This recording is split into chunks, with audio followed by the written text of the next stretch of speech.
관계연구의 권위자인 존 가트맨은 이렇게 말합니다. 다투지 않거나 다툴 수 없거나 다투려 하지 않는다면 그건 중대한 위험 신호다. 연인이나 부부인데 아직 큰 다툼이 없었다면 부디 가능한 빨리 다퉈라. 부부싸움을 피할 경우 파경에 이를 수 있는 중대한 위험이 있기 때문인데요.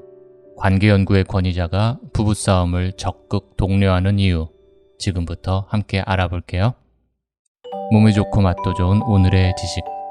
안녕하세요, 오늘입니다. 부부싸움, 여러분은 잘하고 계신가요? 결혼해서 같이 살다 보면 마음에 안 드는 게 한두 가지가 아니죠. 그럼에도 그 불만들을 마음에 담아두기만 하는 분들이 있어요. 괜한 갈등을 피하기 위해서죠.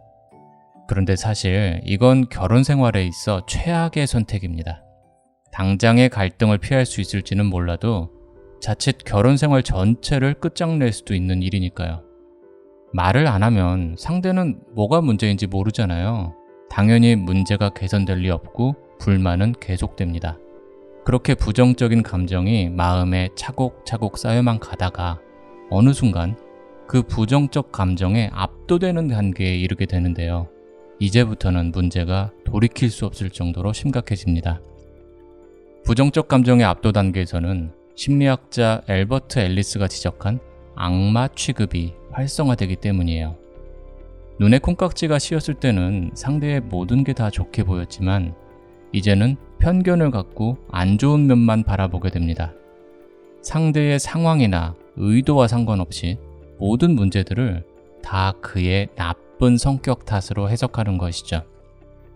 오늘이 쓰레기 버리는 날이었는데 배우자가 깜빡했다면 바로 그의 게으름을 비난하며 말 그대로 악마 취급을 하게 됩니다. 사실은 몸이 안 좋아서 움직이기 힘들었을 수도 있고 갑작스레 요청이 들어온 회사 업무를 처리하느라 바빴을 수도 있었을 텐데 말이죠.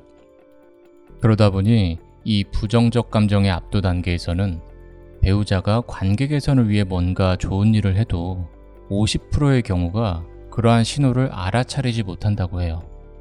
점차 상대에게서 마음이 떠나게 되고 그의 숨소리조차 싫어지는 지경에 이르게 되는 것이죠. 이제 이혼이라는 정해진 결과만이 남아있을 뿐입니다. 결국 불만을 표출하지 않고 갈등을 회피했던 일들이 이런 부정적 감정에 압도되는 단계까지 이어지게 된 것이죠. 그래서 똑똑한 개인주의자를 위한 타인 사용 설명서의 저자 에릭 바커는 부부간 소통의 중요성을 강조하며 이렇게 말합니다. 싸움이 결혼을 끝내진 않는다. 갈등의 회피가 결혼을 끝낸다. 다만 부부싸움도 싸움인지라 감정이 격해지면 서로에게 큰 실수를 할 수 있으니 규칙을 정해두는 게 좋습니다. 앞서 말씀드렸던 관계연구의 권위자 존 가트맨은 연구를 통해 불행한 부부들이 공통적으로 저지르는 4가지 문제를 발견했는데요. 이 문제들을 가지고 있는 부부라면 이혼할 확률이 무려 83.3%에 이른다고 해요. 그러니 반드시 주의할 필요가 있습니다. 이런 치명적인 문제들을 피하며 적극적인 소통으로 행복한 결혼 생활을 유지하는 방법, 지금부터 말씀드려 볼게요. 행복한 결혼 생활을 유지하는 방법 첫 번째, 비난하지 말 것. 부정적인 문제일수록 더 적극적으로 말을 하고 소통해야 합니다. 그래야 부정적 감정에 압도당하는 단계에 이르지 않을 수 있어요.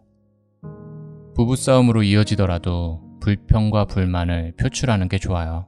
그것이 행복한 결혼 생활을 유지하는 데 훨씬 유익한 일입니다. 다만 비난은 하지 마세요. 불평은 사건에 대한 얘기예요. 어떤 일이나 상황이 만족스럽지 않은 것입니다. 오늘 쓰레기 안 버렸네. 무슨 일이 있었어? 라고 불만족스러운 사건을 얘기하는 것이죠. 반면 비난은 상대에 대한 얘기입니다. 주로 상대의 성격을 공격하게 되죠. 오늘 쓰레기 안 버렸네? 사람이 그렇게 게을러 터져서 어쩌려 그래? 공격을 받게 되면 자연스레 방어적인 태도를 취하게 됩니다. 이렇게 되면 일의 발단이 되었던 불만의 해결은 요원해질 뿐이죠. 그러니 비난은 금물입니다. 비난을 불평으로 바꾸세요. 사람을 공격하지 말고 사건을 해결하세요. 행복한 결혼 생활을 유지하는 방법 두 번째, 담쌓지 말 것. 담쌓기는 부부싸움 할 때 주로 남성들이 많이 보이는 행동입니다. 너무 흥분하거나 하면 오히려 입을 꾹 다물고 대꾸를 안 해버리는 경우가 있잖아요. 그런데 의도와 상관없이 그런 담쌓기는 본질적으로 상대방을 무시하는 행동이나 다름없어요. 배우자에게는 그건 내게 중요하지 않아 라는 의미로 받아들여지게 됩니다. 불만족스러운 상황을 얘기했는데 문제 해결은커녕 무시를 당한다고 느끼니 갈등만 고조될 뿐입니다. 그러니 담쌓기를 하지 마세요. 좋은 방법은 담쌓기의 유혹이 있을 때 잠시 휴식을 취하는 거예요. 배우자에게 20분 뒤에 다시 얘기하자고 정중하게 요청하세요. 남성들은 아드레날린 수치가 급증하면 여성들만큼 빨리 원상태로 돌아오지 않기 때문에 진정하기까지 시간이 조금 필요한데요. 호르몬 수치가 떨어지기까지 20분 정도 걸린다고 해요. 그렇게 안정을 되찾고 나면 담을 쌓지 않고 차분히 대화를 이어나갈 수 있을 거예요. 행복한 결혼 생활을 유지하는 방법 세 번째, 방어하지 말 것. 부부싸움 할 때 방어하지 마세요. 책임을 부인하거나 변명을 하는 등의 태도가 방어인데요. 방어를 하다 되려 화를 내는 경우도 많죠. 내가 아니라 네가 문제야 라는 메시지를 전하는 것이나 다름없기에 방어는 갈등을 더 악화시킵니다. 그러니 관점을 바꿀 필요가 있어요. 배우자가 불만을 표하는 것을 공격이 아닌 소통을 위한 긍정적인 노력으로 생각해 보세요. 배우자의 문제 제기를 공격으로 여긴다면 부인하거나 반격하는 등의 방어가 자연스레 이어지고 상황은 계속 악화될 겁니다. 하지만 소통을 위한 긍정적인 노력으로 받아들인다면 배우자의 말을 귀담아 들으며 열린 마음으로 차분한 대화를 나눌 수 있을 거예요. 행복한 결혼 생활을 유지하는 방법 네 번째, 경멸하지 말 것. 경멸은 배우자를 하찮게 여기는 행위입니다. 경멸에는 조롱하거나 모욕을 주는 식으로 사람을 공격하는 목적만이 있을 뿐이에요. 애초에 문제 해결은 안중에도 없습니다. 그래서 관계연구의 권위자인 존 가트맨은 경멸을 결혼 생활에서의 최악의 행동으로 꼽습니다. 경멸은 배우자의 인격과 자존감에 큰 상처를 남기기 때문이에요. 더군다나 모멸감이나 치욕감과 같은 느낌은 쉽게 잊히지 않아요. 시간이 흘러 구체적인 사건이 기억에서 희미해지더라도 당시에 받았던 느낌과 상대방에 대한 인상만큼은 생생하게 오래갑니다. 그래서 경멸은 관계 회복이 어렵습니다. 또한 경멸이 한번 등장하면 비난과 담쌓기 그리고 방어까지 함께 이어질 가능성이 높습니다. 그러면 부정적 감정의 압도 단계에 이르는 것도 시간 문제일 뿐이죠. 그러니 아무리 화가 나더라도 결코 배우자를 경멸하지 마세요. 행복한 결혼 생활을 유지하길 바란다면 경멸은 절대 하지 말아야 합니다. 지금까지 행복한 결혼 생활을 유지하는 방법 4가지를 알아봤는데요. 정리해보자면 비난하지 말 것, 담쌓지 말 것, 방어하지 말 것, 경멸하지 말 것, 이렇게 4가지였습니다. 똑똑한 개인주의자를 위한 타인 사용 설명서의 저자 에릭 바커는 여기에 더해 행복한 결혼 생활에 도움이 되는 조언을 하나 전해주는데요. 그것은 바로 상대방이 항상 이성적일 거라고 생각하지 말라는 것입니다. 아무리 성인이라도 누구나 때때로 미숙한 모습들을 보일 때가 있잖아요. 그러니 애초에 배우자를 아이처럼 대하는 게 좋다는 얘기예요. 아이가 울 때 우리는 즉각적인 판단을 유보하고 일단 상황 파악부터 하잖아요.